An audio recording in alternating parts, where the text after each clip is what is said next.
نحمده ونصلي ونسلم على رسوله الكريم اما بعد فاعوذ بالله من الشيطان الرجيم بسم الله الرحمن الرحيم انا نحن نزلنا الذكر وانا له لحافظون صدق اللہ العلی العظیم وصدق رسولہ النبی الکریم۔ جیسا کہ آپ جانتے ہیں کہ جڑا والا میں قرآن پاک کی جو بے حرمتی ہوئی ہے اس حوالے سے میں کچھ عرض کروں گا۔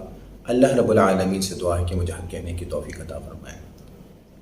آج تک جہاں بھی قرآن پاک کی بے حرمتی ہوئی ہے یا آقا علیہ الصلوۃ والسلام کی گستاخی ہوئی، لیکن ان تمام واقعات کو دیکھیں اور جڑا والے واقعے کو دیکھیں تو بڑا فرق ہے، اور اس کی تحقیق کرنے کی اشد ضرورت ہے کہ ان 2 ٹکے کے لوگوں نے ایسی حرکتیں کیوں کی اور جو طریقہ کار اپنایا وہ طریقہ کار کیا تھا۔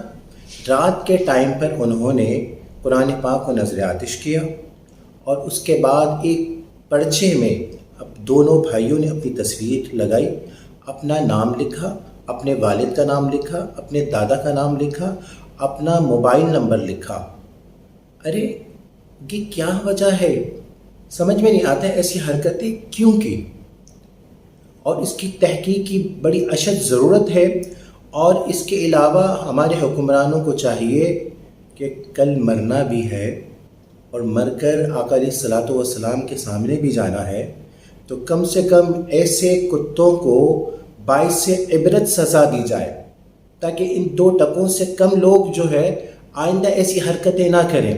اصل میں معاملہ یہ ہوتا ہے، اور جب تحقیق کری، جن لوگوں نے تحقیق کی انہوں نے بتایا کہ ان کے گھر سے پاسپورٹ تک ملے ہیں، اور وہ دشمنان اسلام کے سامنے یہ شو کرنا چاہتے ہیں، فرانس ہے، امریکہ ہے، یہ جو بھی یہود و نصارہ ہیں ان کے سامنے ایسا پیش کرنے چاہتے ہیں کہ ہم پر مسلمان ظلم کر رہے ہیں۔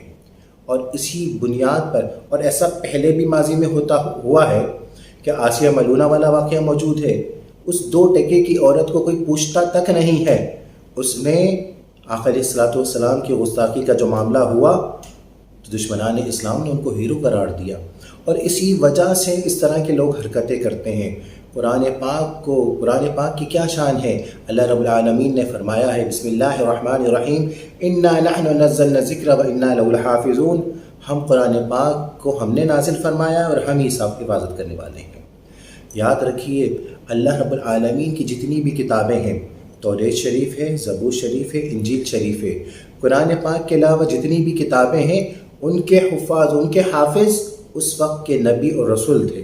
توریت شریف کے حافظ حضرت موسیٰ علیہ الصلوۃ والسلام، حضرت ہارون علیہ الصلوۃ والسلام تھے۔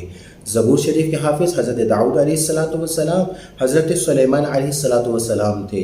اور انجیل شریف کے حافظ حضرت عیسیٰ علیہ الصلوۃ والسلام تھے۔ اور قربان چاہیے قرآن پاک کی فضیلت پر، اللہ رب العالمین نے آقا علیہ الصلوۃ والسلام کے صدقے قرآن پاک کے حفاظ بے شمار فرما دیے۔ ہر ملک میں آپ کو حافظ قرآن ملے گا، ہر صوبے میں آپ کو حافظ قرآن ملے گا، اور صوبے کی یونین کونسل اور ڈسٹرکٹ میں حافظ قرآن ملے گا، ڈسٹرکٹ ہو گیا یونین کونسل میں حافظ قرآن ملے گا، ٹاؤن میں حافظ قرآن ملے گا، ہر گاؤں میں حافظ قرآن ملے گا، ہر علاقے میں۔ اسلامی ممالک کی بات کر رہا ہوں، اسلامی ممالک کے ہر گاؤں میں آپ کو حافظ قرآن ملے گا، ہر خاندان میں حافظ قرآن ملے گا، ہر محلے میں حافظ قرآن ملے گا۔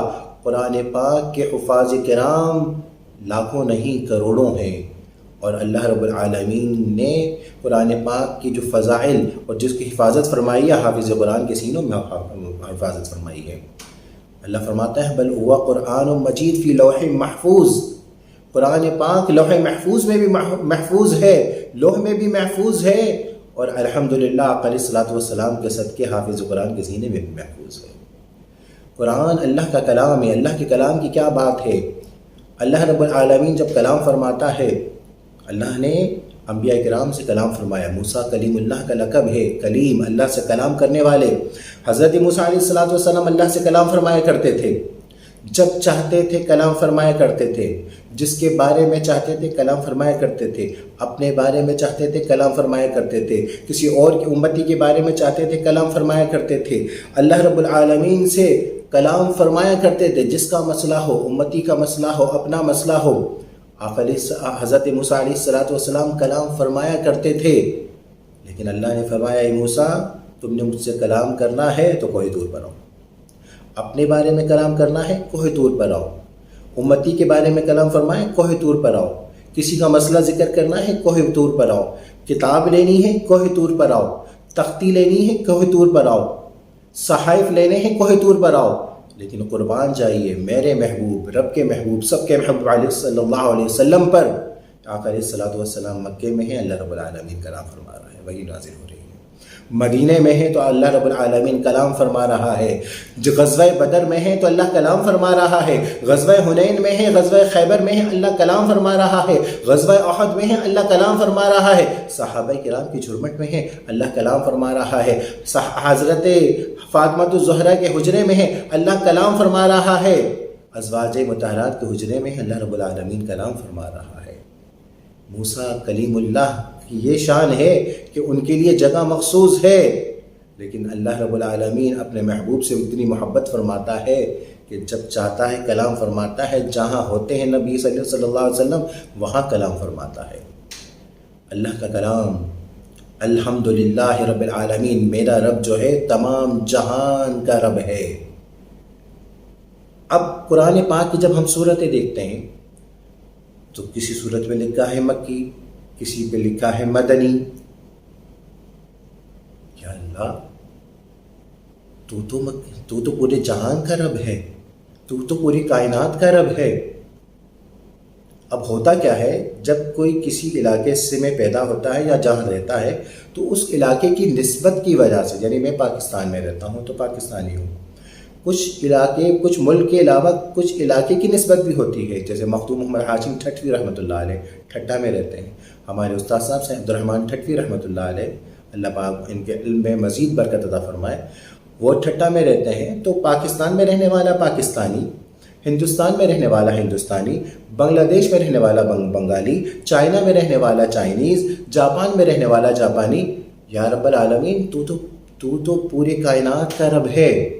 یہ صورتیں، یہ آیتیں، یہ کلام، یہ قرآن پاک تو تیرا کلام ہے، تو مکی اور مدنی کیسے ہو سکتی ہے؟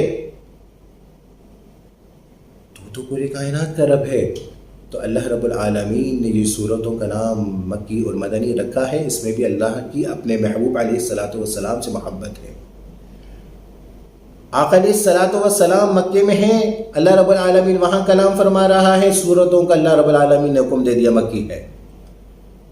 مدینہ میں ہے آقا علیہ الصلوۃ والسلام، اللہ رب العالمین کلام فرما رہا ہے، تو آقا علیہ الصلوۃ والسلام کی نسبت سے کلام اللہ کا ہے، کتاب اللہ کی ہے، لیکن نسبت رسول اللہ کی ہے۔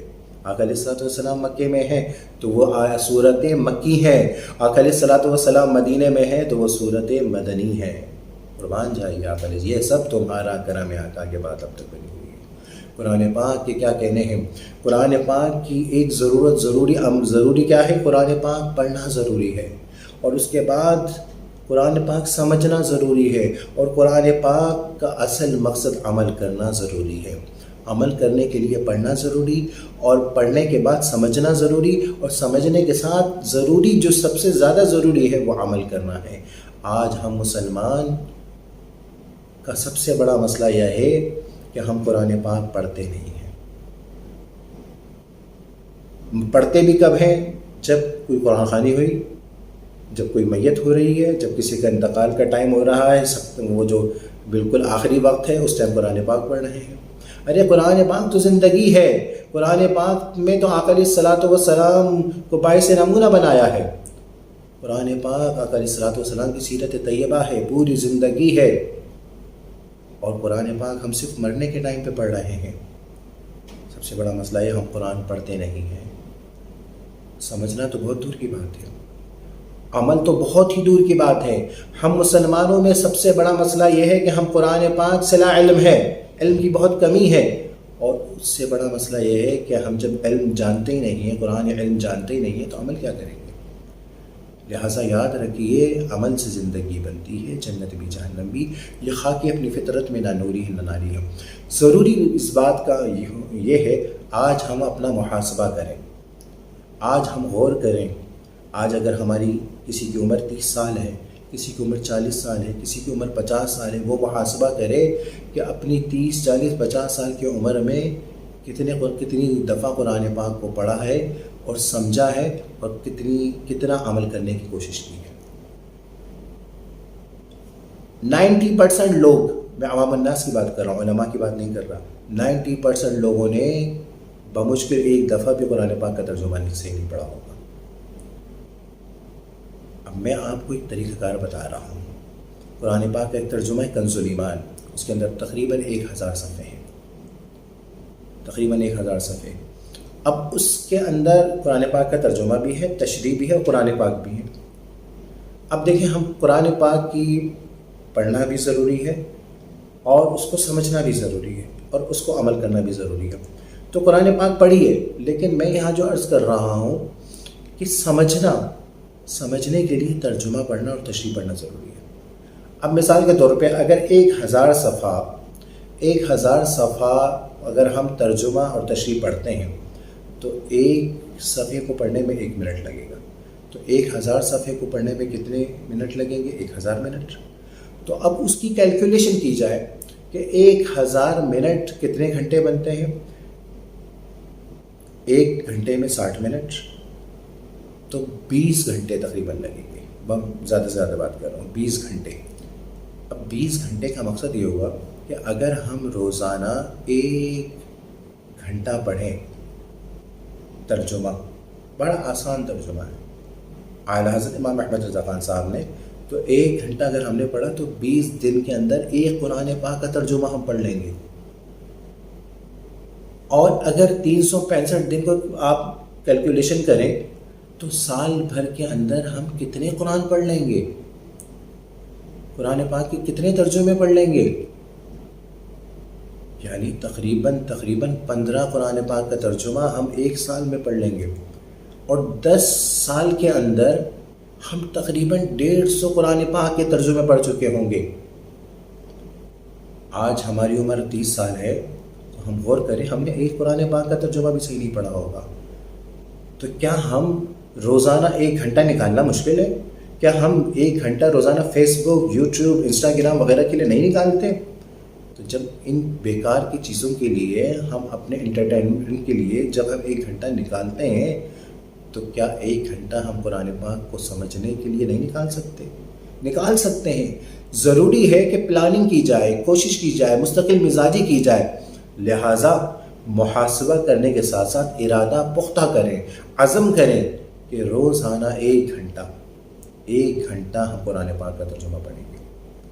اور ساتھ میں اگر کوئی چیز نہ سمجھ میں آئے تو علاقے میں اگر کوئی عاشق رسول ہے، کوئی اللہ کا پیارا عالم دین ہے تو اسے سمجھیں۔ اور پھر آپ 1 سال کے اندر جب آپ 15 قرآن پاک کے ترجمے پڑھ رہے ہوں گے تو کیا ہی بات ہوگی۔ آپ خود دیکھیے گا کہ آپ کے اندر کتنی تبدیلی آتی ہے۔ قرآن پاک کے ذریعے اللہ رب العالمین ہدایت بھی عطا فرماتا ہے۔